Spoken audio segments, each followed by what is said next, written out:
As the year draws to an end, I wanted to take time to thank each of you for listening and supporting this endeavor. A simple idea born of a local tragedy has created a community that now reaches internationally. Someone I never had the chance to meet made an impact on my life when he decided to end his. At that moment, I knew someone had to create a platform to expose the traumas, the emotions, and the stories of first responders. I also realized we all needed to hear the stories of triumph and recovery. This show has provided just that, a platform for survivors to tell their stories. The majority of these episodes have focused on firefighters and their loved ones. In the new year, I look to branch out to include all aspects of the first responder community: law enforcement, military, nurses, dispatchers, just to name a few. Our stories are very personal, but the lessons learned are universal. I look forward to bringing you these stories as well as a variety of voices both inside and outside of our community. During the next few weeks, I will highlight and re-release a few previous episodes. New episodes will return January 11th, and I am beyond grateful for the response this show has received and the support each of you gave in the last 6 months. I look forward to 2023 and wish you all well into the new year. The Things We All Carry is a podcast about first responders and their stories surrounding trauma on the job. The intention of this podcast is to raise awareness and share meaningful conversation around a subject often viewed as taboo or simply ignored. Be aware this content may be graphic and it is real. It may not be suitable for children or adults triggered by this subject matter.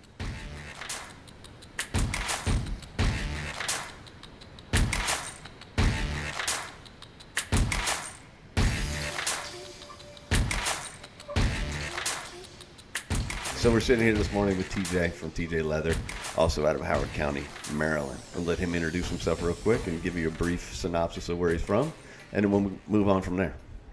Thank you. Yes, hi, I'm TJ. That's what I go by. Nobody's going to know me by my real name because that's a nickname I acquired like day one at the fire department. I have been in Howard County Fire in Maryland we just hit 9 years. Currently assigned to Station 9, the Beast of the East, as the engine driver, as the heavy vehicle operator, as we like to call them. It's a pretty badass name. I get to drive a cool crew, and it's fun. It's been a progression, and it's always an exciting gig. And I'm super excited to be here. I'm going to try to limit the ums and the ahs because I know all my speech professors from college are going to be, if they ever listen to this, they're going to come after me with a sledgehammer. So I'll try to minimize those pauses, and I'm excited to be here. We'll talk about all things fire department, things that I can offer. We'll talk about Woodscape, we'll talk about line of duty deaths, and what comes before and what comes after, the things that you don't expect, the things that you wish you had known, and the transcendence, like the life before the event, the life during the event, and the life after that event that is so traumatizing and so life-changing. But I also think it's traumatizing if we let it. From our perspective, for like the family members, it's going to be the worst day of their lives. And I think one of our duties is to take that event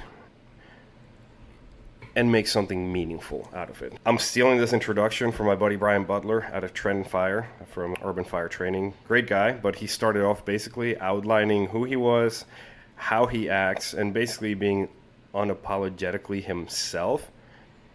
So me, sometimes I curse when I get excited and I need a filler word. I apologize if you get offended by this, but if you're listening to the podcast and the objectionables, well, I don't know what to tell you. I was going to say, if you're offended by curse words and you follow me and you're listening to me, then you're in deep trouble. Yeah, you followed the wrong page. I, too, am going to limit my cursing, but it's going to jump out. Look at us. We're trying to turn over new page and new leaf, whatever we say. I think the best quote could be, we're just going to be fucking adults. Or at least try. I mean, yeah. The Colombian in me, Colombian with the O, the South America Colombia, I speak very fast and my accent might come out. I'm not apologizing for that. But if I do go off the rails talking way too fast, let me know. And if we just go off the rails entirely, then that's life. There are some things that I'm going to be very passionate about when it comes to the fire service that I think will piss off a lot of people. That's fine. Like, at least it's an impact. I'm not here to follow the status quo and to just tell you what you want to hear. And some things might just anger you and whatever. At least you're feeling something, but I'm not going to make an excuse for that or try to, like, appease those feelings. Sorry about your luck. I think that, again, if you follow me at all, that I'm not afraid to piss off the status quo. I'm not afraid Right. of the dinosaurs, as they've taken to calling themselves since I called them that. But let's start with Colombia. How was your upbringing there? When did you leave? When did you come to the States? How did you come to the States? Most of my friends think that I just floated over in a bathtub like a Cuban refugee. Luckily, I was not in that situation. I was born and raised in Colombia, in South America, for the geographically challenged listeners. I was born there in '87, so that's when things were kicking off. Pablo Escobar was pretty well entrenched in power at that point. The leftist guerrillas were in that constant struggle of theirs that they had been going on. I think that struggle went on for 50 years. And it was an interesting upbringing. The country's beautiful, the people are great, the food is delicious, the weather is, you can't beat it. It's springtime all around, but without the humidity. So the stuff that Right. we're used to, where we walk outside and immediately start sweating, no, unheard of. So it was a great time. I live in a good neighborhood. Excuse me.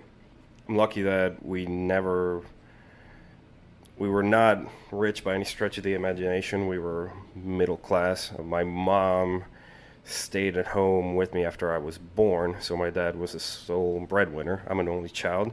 Some people who know me will know, given some of my outbursts. But mom stayed home with me and raised me along with dad, and so we really didn't have two incomes, but we never really needed much. We never really wanted much. There were some times that, I couldn't get the Lego that I wanted for Christmas. You learn early on that you can't really get everything you want from the get-go. And there were times that we would struggle with money, maybe, hey, we don't know if we're going to be able to afford school, or because you have to pay for school, whether you go to public or private school down there. So it doesn't really matter. You still have to pay. And if you don't pay for it, then you just don't go to school. And there were a couple of years that it's like, oh shit, like school or food?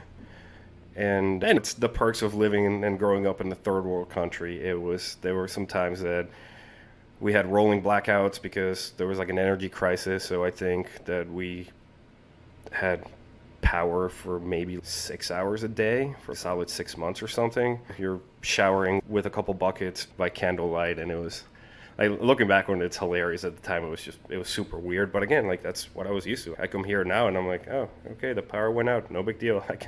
I've lived with this before. We'll figure something out. So born in Colombia, raised there till the age of 13, at which point the company that my dad worked for was an American company doing information security, encryption, computer nerd stuff. He's a nerd, I'm a nerd, it's awesome. But the company that he worked for basically said, hey, we'll pay for you guys to move, bring everything, bring the furniture, bring the dog, we'll set you up with housing till you can figure shit out, and you guys can go from there. And so we did. Landed in Baltimore in October of 2000. And I've been here ever since. Got my green card in 2009. That took forever. Shout out to the scumbag immigration attorney who took our money and our time for so many years. I hope a seagull shits on your face. But yeah, looking back on it, like, I'm here. I got the green card, and then eventually in 2015, got my citizenship, took the test, waved the little American flag. Oh, yeah. Pledged allegiance, and I was employed by Howard County at the time, so I'm glad that they let me in as a legal alien. It's just weird that I was just some immigrant and given some of the mentality that we have in the fire service. It's funny, we've had a couple of guys in my department do the same thing, take the same route, be a legal alien and become a citizen while in the fire departments. It's fun to see.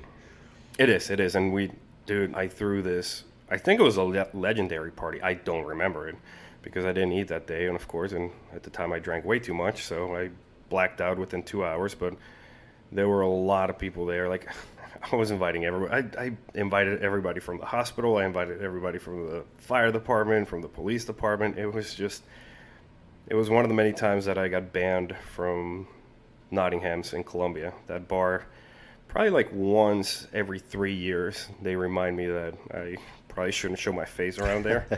But I just give it time until they get new management, and then they forget that I exist. You outlast the band. That's perfect. Right. Yeah, that's the whole point. Just lay low. Yeah, I think 'cause for a graduation party, I had brought some I brought some moonshine that I got in Florida in college, and I had a couple gallons. So we were just running around in this establishment with our own homemade liquor. And So speaking of Florida, when did you start college? I graduated high school in '06. I think that technically makes me a millennial. I think by when I'm born and graduating and all that stuff, and went down to Embry-Riddle Aeronautical University. By the way, that means he's smart. That, I don't know. I'm still a fireman at the end of the day, so I guess it was a circuitous route. He's smart but makes bad decisions. Yeah, that's pretty accurate. I just, like I said, I've always been a nerd. I wanted to be an engineer, and Embry-Riddle pretty much said, hey, here's a scholarship. Come be a nerd engineer with us. It's a fun fact. I applied to MIT. They didn't accept me because I was not a citizen. Carnegie Mellon, they accepted me, but they were not offering scholarships. And Embry-Riddle accepted me and gave me a bit of a scholarship. And I'm not talking like full ride. Like, it was just enough to help out, and that my family and I could, between loans and working our asses off, we could pay off the rest of the stuff. But yeah, Embry-Riddle came back and like, dude, come hang out. And my first day on campus was the day I moved in. I'm one of those guys that I make my big life decisions with sometimes just shooting from the hip. So I had never visited.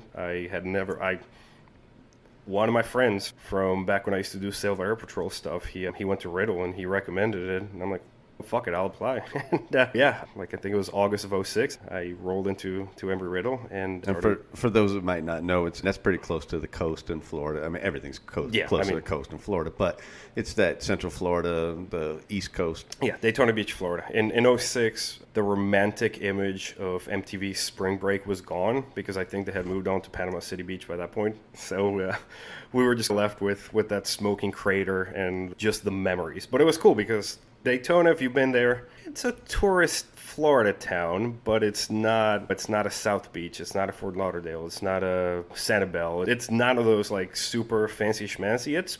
Sometimes it's a little dumpy. But it was great. It was a great town to go to college in because it's a fun, exciting way to grow up, to come of age. And I can vouch for fun. It wasn't college, but it was a fun place to go to high school, and too close to the beach, too close to New Smyrna, too close to Daytona, but I can vouch for that. Yeah, you leave class, if you manage your time correctly, you can leave class and go hang out at the beach for a couple hours. We just did all the dumb shit that college kids do. I remember, I think it was the Shark Lounge that had it was a strip club, of course, and it had a one-armed stripper who was very well known. And after the Shark Lounge closed, a handful of alumni found the sign, the 1980s neon sign for Shark Lounge on Craigslist. We were trying to scrape up funds because we were still broke at that point. We were trying to buy it just for old time's sake, but somebody else sniped it from us. But yeah, before we get off track, Daytona was awesome. I grew up a lot, made a lot of friends, learned a lot, made a lot of dumb life decisions. Surprised I'm still alive in some regards. Between some of the clientele, some of the bikers, some of the things that we did, we were lucky that we got out in one piece. So from college, how did you end up back in Maryland and in the fire service? So I thought it was going to be one of those things where I finished college, leave with an engineering degree, and then, like everybody else does, go find a job, do the 9 to 5, robotic, to my grave, all that bullshit. But remember, I was still not a citizen. Mm-hmm. So all the stuff that I learned, all the fancy schmancy computer and electrical engineering stuff, project management, I couldn't get any of those jobs with the big companies because most of them require a secret or a top secret clearance. Mm-hmm. Like Embry-Riddle cranks out a lot of people for places like Northrop, for Lockheed, for, I don't know if AAI is still in business. No, I think it's Textron by now. In Situ was a big one because that was the old Embry-Riddle president who founded, like, a bunch of unmanned systems were just becoming, I want to say, mainstream, if you will, but they were just coming of age. And so a bunch of our grads were going to those places, Boeing, that kind of stuff. And I wanted to work with unmanned aerial systems. But again, you're in the U.S., because of all the regulations, is not going to give some immigrant kid access to all these unmanned systems because top secret clearance, blah, blah, blah. So it kind of sucked, but I figured out college was a lot of fun, so why not extend it? I applied to Embry-Riddle again, and I stayed for my master's. And I was one of the first ones to leave with it was a new degree track. It was a master's in electrical and computer engineering. It was just basically a way to kill 2 years of my life, getting one more degree. It was not like undergrad. It was a lot of work. I way less partying, way more working, way more headaches. And so by the time 2012 rolled around, I wasn't going to do a PhD. I don't have the time, or it just didn't call to me at that point. And I saw one of my friends from the Volley House back home had posted like, hey, Howard County's hiring. And on a whim, spring break of 2012, I sent the application in and got the ball rolling, so that by the time that I moved back to Maryland, unemployed with a shitload of student loans, with no real prospects, that's when Howard County started the correspondence and doing the CPAD and the interviews and all the other stuff. And January 2nd of 2013 was the first day of the academy. January 2nd, 2013. Trying to remember, I started in July of 2013. So we started right around the same time. So then from the academy, where did you go? So 6 months of the academy, and I was one of the lucky ones. And at the time, it's still a feather in my cap, but it was super exciting because I had a battalion chief who approached me, the battalion chief in charge of special operations, at one of the house burnings that we were doing for training at the end of the academy. And he asked me if I would be interested in the special operations side of things. And to me, that's basically everything that my nerdy self wants. It's the hazmat and the ropes and the collapse and all those disciplines that require you to be a brainiac while still doing firefighter shit. So of course I said, yes, sir, I'm very interested. And I was very privileged to come straight out of the academy into Station 10, into our special operations firehouse, which is where I did 8 years. 8 years of my career. It was... So what's at Station 10? What makes it special ops? So Station 10 is the main special operations firehouse, where basically the majority of the team's equipment is, and the majority of our technicians are assigned. So Station 10 runs an engine. At the time we had 3 on the engine. Runs a tower ladder truck with the big bucket, with 4 on paramedic unit, and out of the back is our pod system. And I think I always go back to Pods, the moving company, but it's a similar concept, but it's basically these roll-off boxes that you pick up and you put down with a hook lift system, with basically like a dumpster truck on steroids, with this badass like hydraulic hook lift, a finger. And I think POD stands for Platform on Demand. So you're like, hey, I need the collapse pod, and you can dump this entire container full of all the collapse gear that you need, while the truck goes out and picks up the support pod or things like that. So we had things for the pod for hazmat responses, for collapse, for trench. We have one set up as a logistics one, which the front, like the back half, is a bunch of extra hazmat supplies, and the front is this like command center. So we used that one a lot when we were doing joint operations with the police department for missing person searches.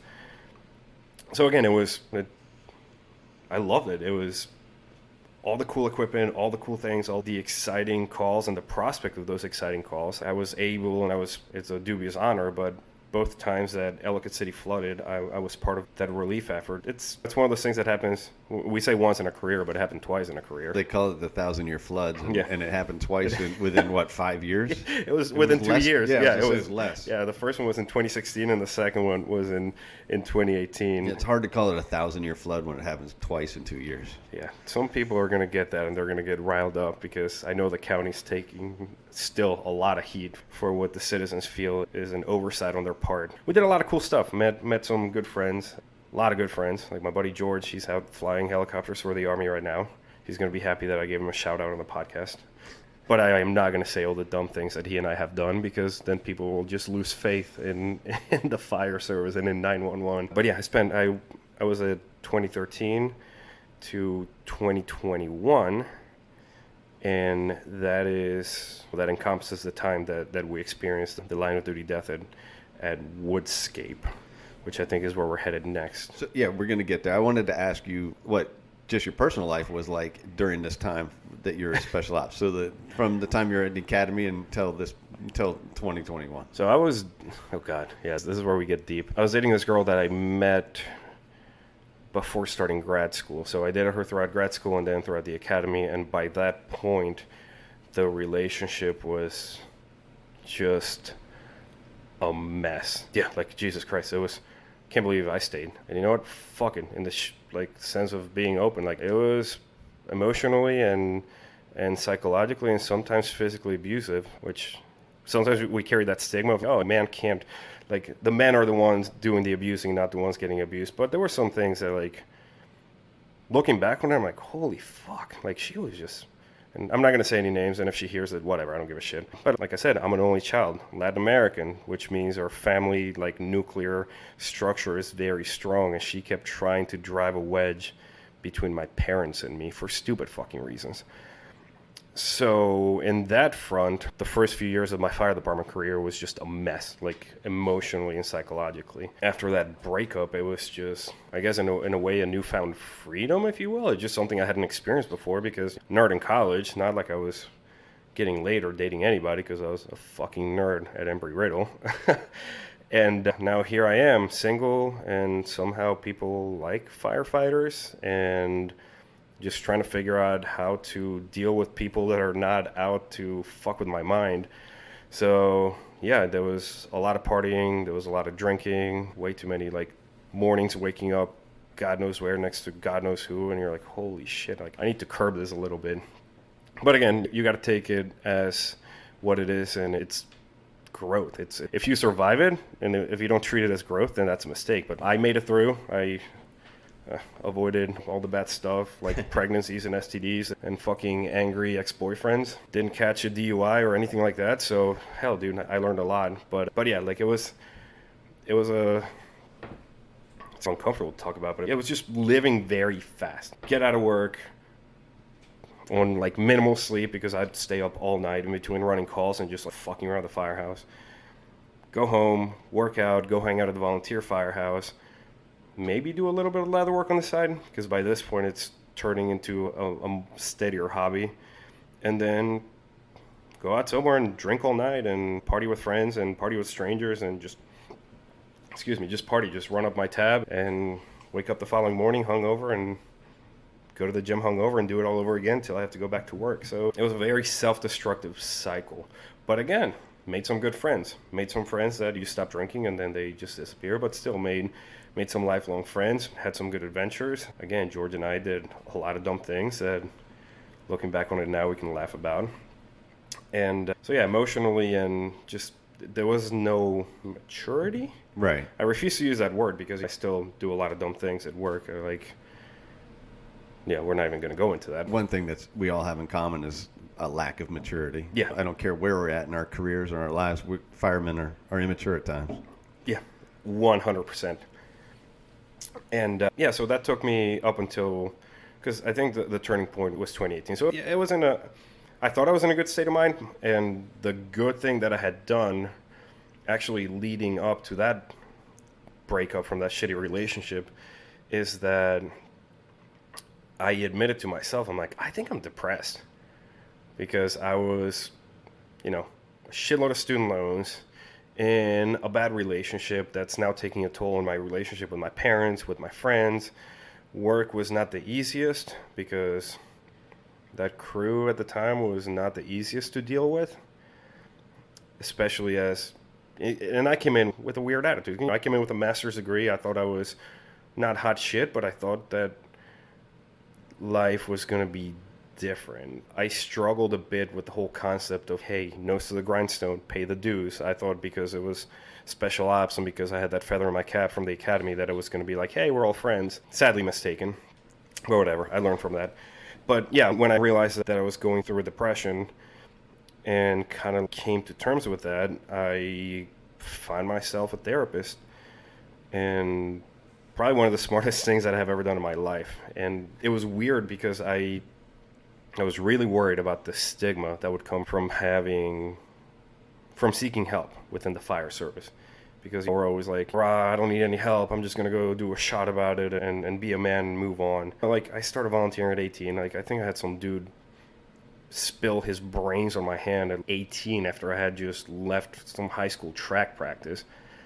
Say what you will, like, developmentally, we're still kids at 18. So that's one of those fucked up episodes. There was a lot of, like, the volley house was good for like gnarly extrications. Like, I got a lot of tool time very early on in my fire service career, but all that shit sticks with you, and it starts showing up and manifesting. There were some spots, some roads that I could not drive without going into a mild, like, anxiety attack, and it was subconscious. Like, I would just feel myself gripping the steering wheel and start sweating and the thoughts racing, because the last time that I was there, it was a very traumatic experience. So I got the therapist, started talking to her, and I still talk to her. I talked to her yesterday, so we're going on 8 years now that we've known each other. And the stigma has gone away, because eventually I came to the point that I'm like, fuck it. The department's not going to give me any shit. They put all those peer support posters and like, hey, if something happens, come talk to us, blah, blah, blah. I'm like, I'm talking to a therapist. So the department is good in that regard, in that they're not going to officially or unofficially give you shit. And the crews, I don't care. You know what I mean? We go to a mechanic when the check engine light's on, or we hook it up, we diagnose it ourselves. We can figure it out. We go to a dentist. I can't figure out how to do dental work. Like, we go to doctors. We have people come work on the house, all those things. Why not work on ourselves? And that was my thought process, and that was that liberating point of, I will tell people, I don't have a problem telling people that I have sought help and that I still seek help. And yeah, that's been one of my fire department crusades, that trying to destigmatize, if you will, the concept of therapy. So 2013, rookie at Station 10, Mm-hmm. special ops, Mm-hmm. ladder, engine, medic, these pods that you talked Yes. about. Comes 2018, is that when Nate joined you Nate guys? came to us in, I think it was at the end of 2017. And so a couple of things before we get into the whole Woodscape thing. One, this bears repeating, but these are my opinions. Howard County, please don't fire me. I'm not going to make you look bad. But if I say some things that go against the status quo, this is just me. I'm not representing Howard County. It's just TJ. And also, don't sue TJ Leather. I like doing leather work. But yeah, and also, yeah, so preemptively, don't sue me. I'm going to say shit that's going to piss you off, but I'm not trying to make people look bad. But number two, we're not going to spend a lot of time going into the event itself, into Woodscape, because you and I spent 3.5 hours on the phone just talking about that part, not so much the upbringing and the app. If you want to read about that, I know Josh Burchick published an awesome article on fire engineering. He was part of the red team that actually found Nate and brought him out, and he's way better spoken and writes way better than I could ever do. So he's going to do it more justice than me. And then my now captain, Joe Connect, there's a video of him floating around from the last Nate Flynn training days where he also talks about that. And again, he's a very observant man, and he's very smart. So you will learn from watching that video. So tactically, strategically, if you want to learn what happened, if you don't know yet, go find the article, go find the YouTube video, the Nate Flynn, I think it's training days. I don't know. What I can do is I can add those links Yeah, to add those to the the show notes, and we'll go from there. Yeah, Make so- it easy for people. Find those. I could not do it justice as well as they can. But yeah, Nate came to us in 17. I think he had come from Station 5, which is a slower station. It's in Clarksville. It's in a very moneyed area, and they're not as busy as us. So he came to us, assigned to the engine, and as is always the case, especially in an alpha-dominated crew, there were some growing pains. There were some, I don't want to say issues, but there were some, the pecking order had to be established and reestablished a couple times so that everybody was back into a normal routine. And Nate was a quiet guy. He came in married with kids, and then he finds George, he finds me being just a bunch of clowns, or Buddy Ryan, also a clown, even though he's also married with kids. Just young kids doing dumb young kid stuff, and then some of the older guys are just they get to bed early and they don't fuck around as much as we do, and they don't have water fights in the engine bay, stuff like that. So I think for him it was also a culture shock. But yeah, we all started just kind of meshing. And the thing with what we do in special ops is that it's cyclical. Or let me rewind a little bit. When you show up to a new crew, you give it a couple months to just get used to how things work, who does what, like I said, the pecking order and the routine. But with special ops, with all the disciplines that we deal with and that Station 10 is responsible for, that cycle spans more along the lines of a year, because every year you have to do the hazmat research and the rope research. And so in order for you to mesh with your crew and start figuring out each other's strengths and weaknesses, you have to give it a couple of years to really get a whole picture, not just a few shifts. It takes a while. So we didn't even get that chance because Woodscape happened in mid 2018. So we're in the process of just building that and learning from one another. We had some leadership changes in the process too. You decapitate the snake, if you will, and the body does what it does for a while. So when we had those leadership changes, things just slowed down in the sense of we weren't quite clicking. But yeah, then we fast forward to 2018 to our shift is actually working July 22nd of 2018. And now remember, I'm coming in with this living very fast mentality. I'm like running on 2 hours of sleep. I showed up to work at 4 a.m. to work out before my shift. And it was a Sunday. Everybody just hanging out. We did breakfast. We were all arguing amongst ourselves because it was time to do the level A suit pressure testing, which happens every year, and somehow we forget it every year. I don't know how. It all our fault. We're always like, oh fuck, like that was due like 3 weeks ago, and we always forget it. It never fails. So we're scrambling. We're trying to get that done. We're bickering amongst ourselves and running some majority bullshit calls. At the time, Nate was riding on the engine with, it was just the driver, the officer who was a detailed lieutenant, because our assigned lieutenant was, I think, on a vacation with his family. So it was driver, lieutenant, and Nate in the back. At the time, like I said, we had only 3 on the engine. I was very excited because I was riding bar on Tower 10. My buddy Griffin was next to me. He was outside vent. And then we had Timmy driving, who's probably like the best tower driver I've ever met in my life. That dude can take that big honking beast and put it in some places that you just can't believe. And then Joe Connect, he was the lieutenant assigned to the tower at the time. George and Ryan were on the medic unit, my 2 good friends. And then Mike was on the pods. So that's like the players. I had my first day of instructor 1 training class in the morning. I don't even know why I wanted to do that. Stupid class. And I think I went to bed at like midnight because, again, I like to burn the midnight oil and stay up late. I was trying to figure out a database for the suit testing so we wouldn't end up fighting again the following year. And a few hours, not even 2 hours later, but a few hours later, we got picked up came in as a local box for I think it was odor or smoke. Yeah, something out in Clarksville. We went on the tower, and that was Woodscape. We showed up, and it was not just an odor burning. It was just smoke banking across the lawn of this gigantic, I'm talking massive house. And yeah, like I said, I can sit here and relive that whole incident, but things went south. Nate fell through the floor. He fought for a solid 6 minutes, and then when the guys from Station 7 pulled him out, he was pretty fucked up. Like he was in bad shape, and then our shift mates, George and Ryan, took him to the hospital along with a ton of medics on that medic unit. And that's when the next part of the story begins, because that's when the acting fire chief pulled everyone aside and said, hey, he didn't make it. And I think that's when, I'm pretty sure that was the moment when everything just changed, because now the job really became real. Like, it's not just, oh my God, close call, rah, rah, this is so cool. That's it. Once you're gone, there's no restart from the last checkpoint like on a fucking video game. Like, it's game over. And you're going back, and his truck is still at the station, and all those thoughts start hitting you, and you realize, like, If we're feeling this way, how is his wife feeling? Just all of those things.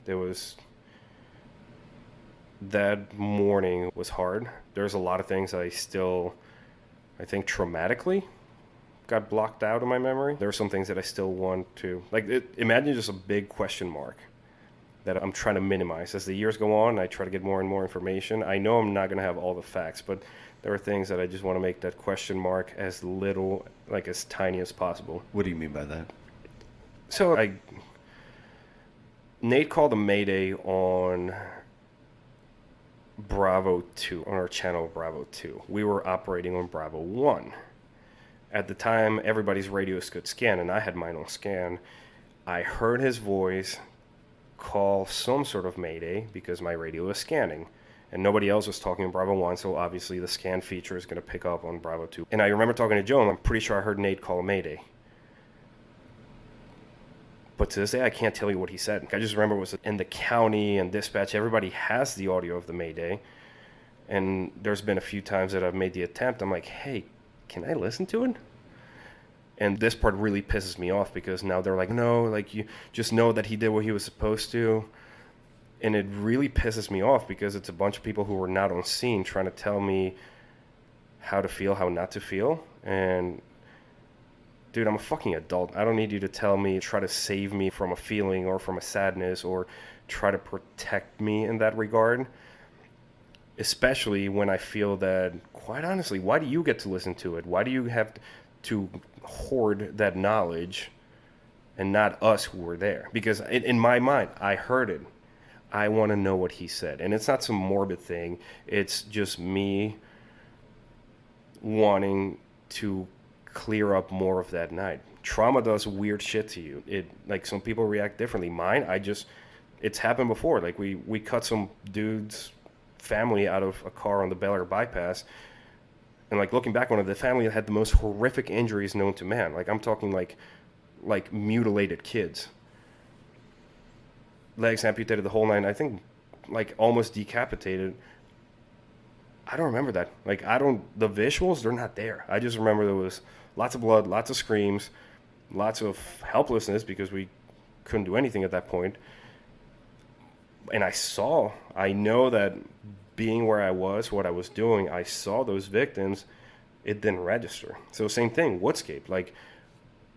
After the whole trauma, after everything, after experiencing that loss, I know I heard him, but I don't know what he said. And it's closure. It's not going to do anything. It's not going to bring him back. It's not going to make me a better firefighter. It's not going to make a difference for the citizens we serve, but it's closure, and I think closure is important. And now it's some desk dweller trying to tell me what I can and can't listen to because, it might be bad for you.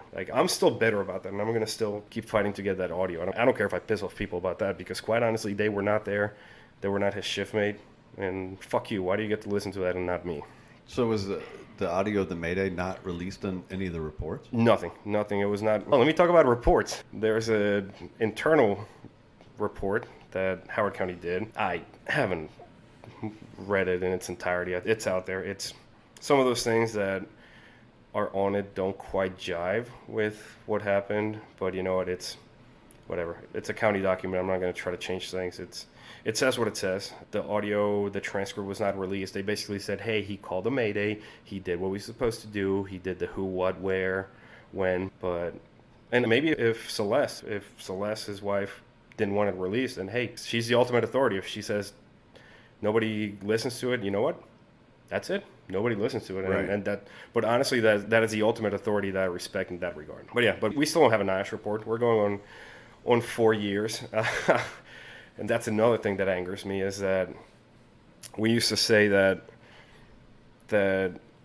when we do dumb shit, we are a year and a day away from a NIOSH report because the NIOSH report usually comes out within a year. And we're going on 4 years and there's still nothing.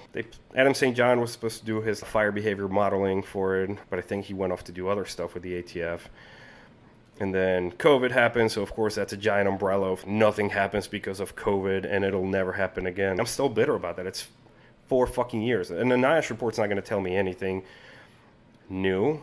But again, it's that closure, and now we're accountable to ourselves, to the citizens, and to the fire service as a whole. And I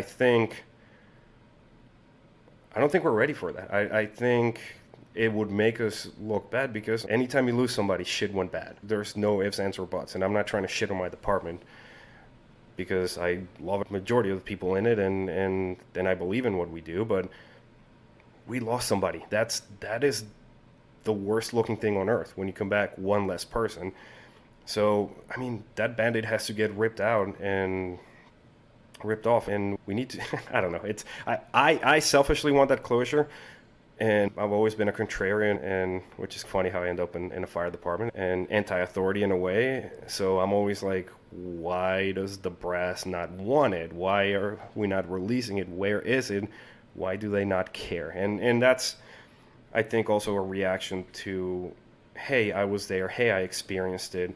And I feel that people who have no direct relationship to it are dishonoring it, if that makes sense. And I know it's a fucked up response, because like somebody that I hung out with in college could die tomorrow, and it's still gonna hurt me because I knew them, because I was friends with them, even though I was not directly with them at the point, because trauma and grief affects people different ways. But still, the contrarian in me, the anti-establishment in me is, what are we doing? Why you're not honoring the people who were there? You're not honoring his widow and his kids. Like, NIOSH, department, like whoever the fuck needs to do it, just release it, dude.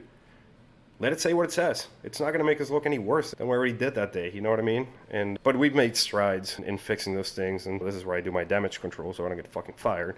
But yeah, no. In true defense of the department, we went from 3 on our engine to 4. Increased staffing in a bunch of different stations. Recently changed all our general orders and our tactics to.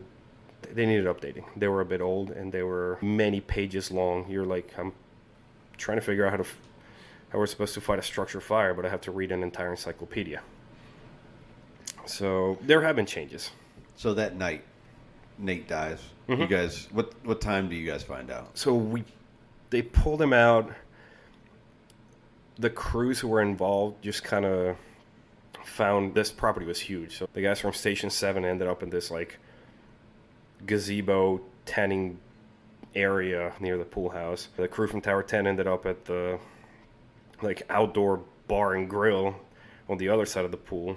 So like kind of crews just started like clustering together and going off to different places, changing cylinders, and just kind of catching our breath and looking at each other. Holy fuck, that was rough. And we probably like put in another half hour, 45 minutes of work until they came over the radio and they said, hey, like second and third alarm. I think by that point we were at a third alarm, if not more. Okay, the balance of the units are here. The first alarm people, they need to meet by then we had brought the medical ambulance bus, the gigantic school bus converted to carry patients. So they're like, hey, everybody go hang out at the MAB, and from the first alarm assignment. And that's when our acting fire chief broke the news, because our real fire chief was out of the country. I think he was in Africa helping stand up a fire department over there. So imagine that news. So you find out on scene? Yeah, we found out on scene, and thank God. Dude, I would have gone ballistic if somebody had told me, like, yeah, we knew hours ago. We just didn't want to tell anybody. Like, you would have seen the true Colombian in me just come out in just pure rage. So from on scene, you go back to the station and on scene, everybody loaded in the MAB and went to the hospital. Okay. And we're all friends, like, obviously, surprising no one. Firefighters and the hospital staff, the nurses, the doctors, we're all friends. We all go out and drink too much together, and everybody dates within those circles.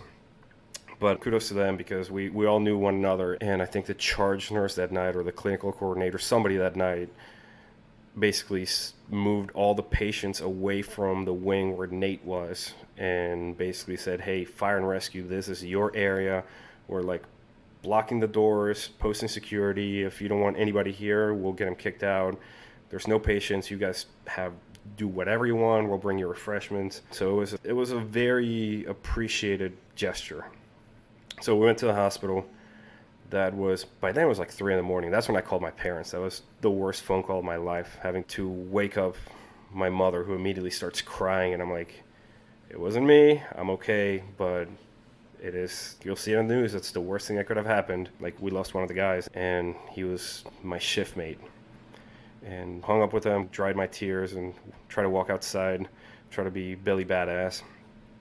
And we waited. Celeste was brought in, so we all lined the hallways like a ceremonial thing. So all of us from 10, the stragglers who had been off that night, who kept coming back in, we all drove with him to the office of the medical examiner in Baltimore. And again, like, the fire service being what it is, every overpass had apparatus rendering their honors.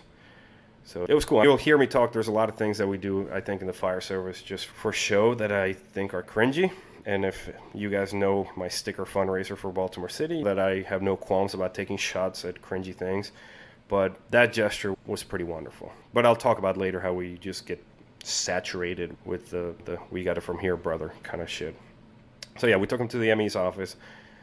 Everybody came back. We went back to Station 10.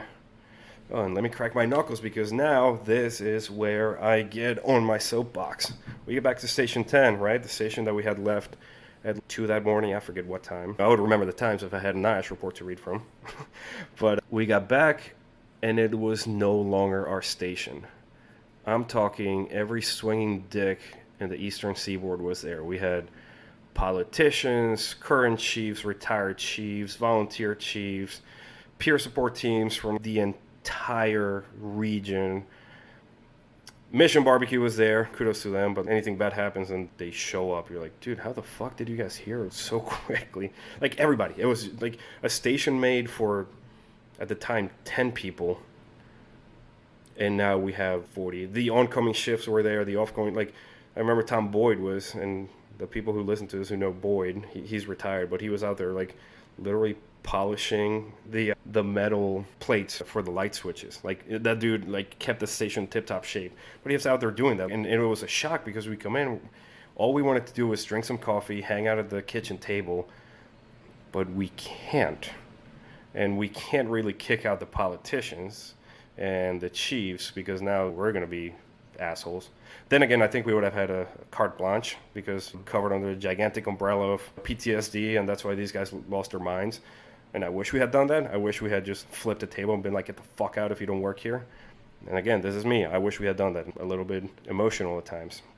But yeah, we didn't have a real fire station at that point. I remember having to wait in line to go take a shower in my own station's bathroom, because there were people from 14 different counties waiting in line to go to the bathroom. Is this a fucking concert? Like, where am I? Yeah, so if this ever happens again in Howard while I'm still alive, I'm probably posting out front of that firehouse, whatever firehouse it happens, with a machete and, like, checking IDs. And if somebody doesn't belong there, I'm not going to let them in, because it's just so bad for the crew. Like, all you want to do is go to your home, and you don't need all those strangers.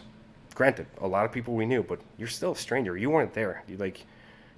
Peer support, I get it. We'll reach out to you. And those, like, again, it got annoying for months on end. They would show up every shift. Hey, you guys want to talk? Like, nah, dude, we'll reach out when we need help. The politicians, the Mission Barbecue, dude, we all gained fucking 10 pounds within a month, because people kept bringing food and more stuff, which, again, it's a great gesture. And I'm probably going to piss off people. I don't care. I'm not being thankless. I'm very appreciative, and especially seeing the community, the firefighting community, and our community at large be so caring for us. But know a time and a place. Like, if this happens, hey, maybe set up, I don't know, like an incident command post or something. You make use of this ICS system and have somebody in logistics deal with all that shit and call us, be like, hey, do you guys need this? No? Okay, you don't need food. We'll distribute it to other places. Give it to a food bank. We don't have to turn the donations away, but a way to filter them to the firehouse, because all we wanted to do was get back to normal. We wanted to cook our own meals. We wanted to have the same shenanigans in the kitchen, throw shit at each other, and have people chase you out of the kitchen with a knife because you're annoying them while they're trying to chop up veggies. Like the usual firehouse things that you do to make it back to normal. We didn't have that, and we didn't have that for a long time. Every morning we'd come in, there'd be a fresh bouquet of flowers outside by the sign, surrounded by all the other dead and dying ones, that you just get saturated. I didn't like thin red line stuff before then, and afterwards, fucking hate it. It's all too showy for me. It's all that stuff that we got it from here, brother. All, again, to me, this is me. I'm not speaking for anybody else but me. It's fucking bullshit. Come at me. I don't care. Oh, God, the cringy artwork. The amount of stuff. Like, I remember somebody made a fucking picture of our fire engine in the clouds. Which, again, it's a Pierce. It's not going to go airborne. The thing barely even fucking works.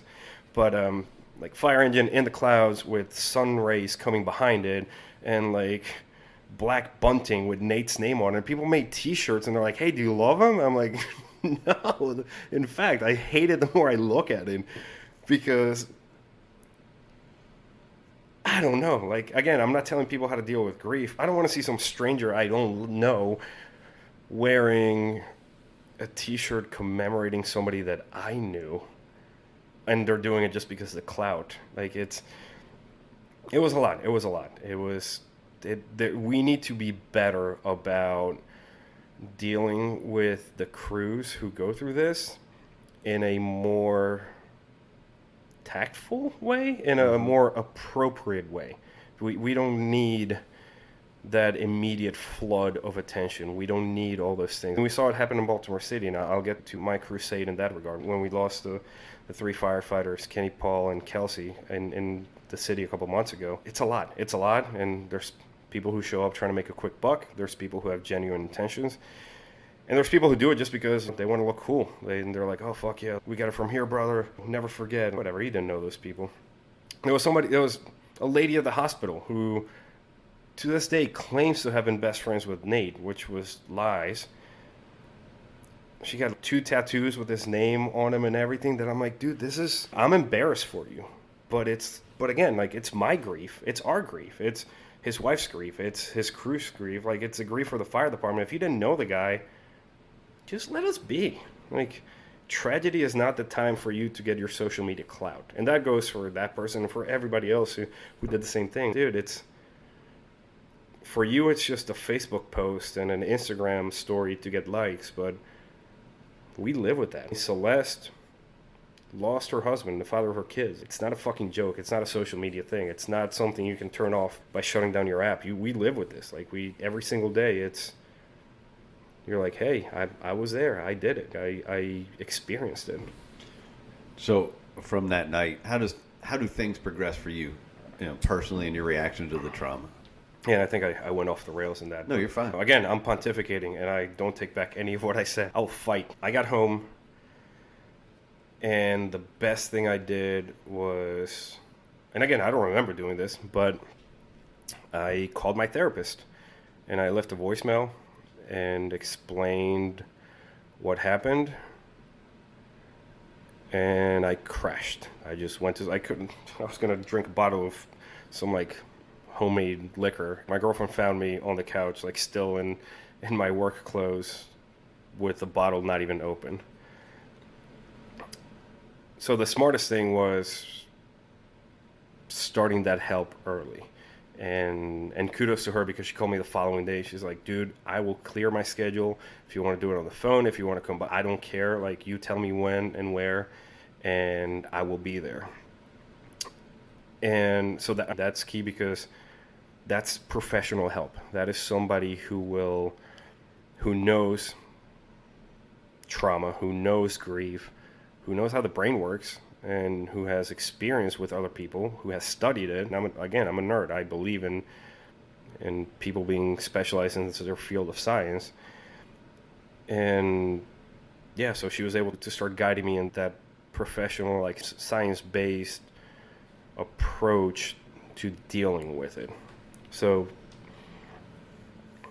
I don't remember. We just talked, and she's good as she just lets me ramble on, and then she picks out the tidbits, and basically rephrasing what I said puts so many things into perspective, and I internalize, and then I deal with that. So that's what we did, and that was key. Like, again, therapy. And I know some guys It took him a while to get therapy, but I think a majority of us ended up seeing somebody in some way, shape, or form, be it a life coach, be it a therapist, be it like whatever. And I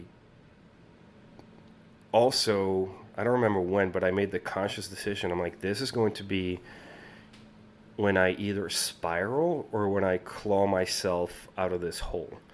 And I'm like, I'm not going to taint the memory of what we did, because even though we lost one of our guys, I saw the best in the fire service that night. Like the amount of just selfless, dangerous work, because we always say, yeah, we'll do it for one another, we'll be there for each other, give my life for you, all that bullshit that we say. But that night, well, that morning technically, like it was like, I'm proud of the people who put in that work that night. Like the guys from 7 especially, like absolute fucking machines. Like they came out, bells ringing, collapsing. Those dudes are the ones that are going to come and get you, whatever it takes.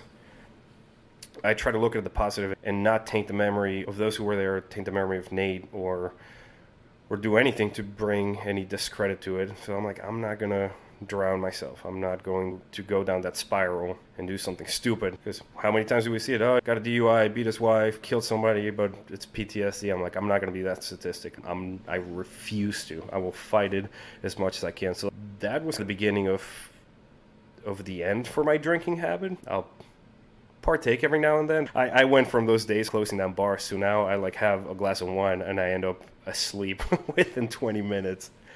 But yeah, so it was therapy. I cut back on the things that I knew were going to increase my anxiety and make me feel even worse. And this is a fault of mine. I just went full steam ahead into the job. After the memorial services, after everything was said and done, it was game on. I had been doing driver's training. I'm like, I want to do it even more. I want to do every facet of this job. I started working part-time up in Harford County's technical rescue team, which is where I lived at the time. So now I'm trying to do special ops at work, special ops outside of work, hitting the gym, nurturing this relationship that I'm like doing all of these things going all at once, boom, boom, one after the other. And while it was good, I still spread myself entirely way too thin, because I think that was a way of me almost running away from the trauma. Because I'm like, hey, if I just overload myself, oh yeah, and in the background too, there's still TJ Leather that I'm trying to grow this business. So I'm like, if I do all these things, I'm not going to have time to sit there and think and remember and be sad. When I failed in that regard, that's not the way to do it. That's just a way to burn out quickly. So, yeah, I had to cut a lot of that shit back. It was too much. It was entirely too many things at once. So you're in a rare position that you took the steps before any kind of tragedy happened. And you had a therapist. You had someone you had a relationship with. Correct. And then that trauma, then the major trauma strikes. Correct. And so you had an established relationship. So I think that's key right there. You already had somebody you're working with. You already were comfortable talking to somebody, and you're able to take that and just move on with it. Yes, and I think that's worth exploring. I'm glad you bring it up, because I remember when I first went to my therapist's office how just weird it felt. Because you're admitting that you can't handle something, that you need help, which for all of us type A plus personalities in the fire service, in a special operations field, like, it's hard. It's hard to admit that I don't have all the tools and the knowledge to do it. So I'm very thankful that I had that relationship going with my therapist before anything happened, because I was okay with opening up and with being vulnerable and with just letting everything out.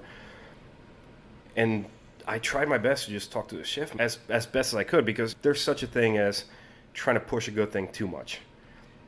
But I know it had to be really hard for them when they started talking to people, because the catalyst was a tragedy, and now it's even harder, because now you have to acknowledge the tragedy and then the things we all carry leading up to it. So my heart goes out to them, and I hope they're still getting help, because we all fucking need it. All, like, day in and day out. It's important. And let this be that call to action for people who might be listening right now, who are thinking, nah, therapy's not for me. Those things are like, dude, it doesn't make you any less of a fireman. It doesn't make you any less of a person. You look at the people that pick. We have an obsession with the high-performing like military teams. Pick the SEAL teams, pick the Green Berets. Those dudes do things like yoga and meditating, and I guarantee you they talk to shrinks. So all of these non-manly pursuits, yeah, if you're listening right now and those are your role models, they do all those quote-unquote non-manly things. So fuck it, start taking care of yourself, especially in this job. We see the best and the worst of humanity, and we're running on 2 hours of sleep. We're probably still hungover, and we're dealing with shit at home. Talk to somebody. It helps. We are that ball of like spaghetti with all the thoughts and feelings and memories, and the whole point is to take one noodle at a time, and I hope there's some fat kid right now like salivating. But I take out one noodle at a time and lay it out on the plate, and it's all going to get balled up again. But the more you do it, slowly you acknowledge what's been going on, the more organized and the more you're going to feel that your thoughts make sense and that you are better equipped for dealing with those curveballs and the tragedies that life throws at you. So yeah, it's key, and we should not. I like the peer support team idea, but we should also move past that, because there comes a point that I don't just want to talk to somebody. I want to go to a professional that tells me, this is why you're feeling this. Like when we get to the root cause of it, these are the chemical imbalances. Like my therapist, dude, your cortisol is probably through the roof right now. Probably is. Like probably still is. But it's key. Again, repeating the call to action. Go find a therapist. These are the things that we all carry day in and day out. Start unraveling that ball of spaghetti and start doing those things that are going to increase your longevity in this job. And you don't want to be one of those dudes whose demons get the best of him on the job or a day after retirement. The firehouse is not our shrink, because one day we're going to walk out for the last time. So fuck it. Like you owe it to yourself and your family and your loved ones and your friends to be good during and after the job. You leave, make sure you're almost in as good shape, if not better shape, mentally, emotionally, physically, as when you came in, and live that life, dude. We do a lot, and when we get to retirement, we fucking earn that. So go out and do it well and do it in a healthy manner. Demons are always going to be there, but there's a way of dealing with them that doesn't include drugs or alcohol. Maybe by the time that we retire, we can do weed and not be a stigma. All right. On that note, I have two different questions for you. Obviously, the show's called The Things We All Carry. Mm-hmm. We carry things out of a call, but we all carry something into a call. So what's your everyday carry? Are we talking gear-wise now, or are we talking just everyday carry? It doesn't matter. Dude, we can do an entire episode on things that I feel that we should carry on our person. You're on the rig one day. What's an everyday carry for you? What's an everyday carry? The one thing that I will always swear by is those the cutters, the wire cutters, the spring-loaded wire cutters. Okay. Obviously, that's a physical thing. It came into play that night at Woodscape. The guys had webbing wrapped around them so they wouldn't lose them. Like they would just dangle on their forearm. Firefighter Proving Ground carries some good ones, and this is not like we're not getting paid. It's just a plug. I love those dudes, and they do awesome work, and their equipment's good. But yeah, and again, we can spend all day but that's a given. Cutters when we go places, it makes me feel a little bit better because they're close to my chest, and if shit goes south, I can reach and grab them. But you know what? I think when we transcend that, when we have to go into what we carry going into, I think we have to talk about the mindset. And I think it's important that we come into work every day with that strong mindset and also acknowledge when our mindset's just not there. And I know you've been there, and I know a lot of our listeners have been there, that you just wake up that morning and you're like, I am not feeling this. And like, you can't even pinpoint. I was talking to my buddy Zach out of Texas. I was working on a radio strap for him, and he's, dude, like, when are you sending it? I'm like, homie, I'll be honest with you, I had a fucking depressive episode the last week, and I have gotten nothing done. And his reaction was awesome. He's, bro, I feel that. I've been there. No worries. And we need to acknowledge when we wake up those days, and for whatever reason, maybe shitty sleep, maybe we had a shitty call before, or I don't know, that's just luck of the draw. That morning, you're like, oh, fuck, I don't feel it. Be true to yourself. Are you going to carry that throughout the shift and maybe bring down the shift and maybe be angry and snappy and shitty with your shift, or then when you get home with your family? Or is it time to be like, time out.